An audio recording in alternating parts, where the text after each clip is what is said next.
உடைச்ச கோதுமை 1 கிளாஸ், இதே அளவுக்கு 3/4 கிளாஸ் பாசிப்பயிறு எடுத்துக்கணும். எடுத்துன்னு ரெண்டும் குக்கரில் 1 கிளாஸ் உடைச்ச கோதுமைக்கு 5 கிளாஸ் தண்ணி விட்டு 6 விசில் விடணும். 6 விசில் விட்டாக்கா குழ குழ குழன்னு கூழ் மாதிரி ஆகிடும். இந்த மாதிரி.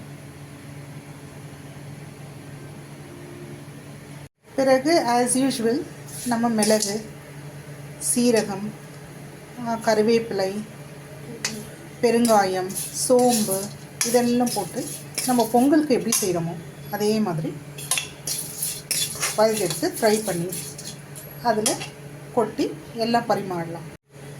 இந்த மாதிரி பொங்கல் அதை ஃப்ரை பண்ணி வச்சுருக்கேன். எல்லாம் நல்லா கலந்து சிம்மில் வைக்கணும். பாருங்கள், வெரி ஜூஸி,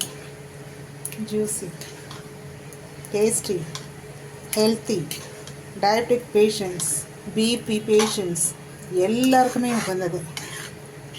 ரொம்ப ஹெல்த்தியான கஞ்சி, ஹெல்த்தியான பொங்கல், வீட் பொங்கல். வாங்க சாப்பிடுவோம்.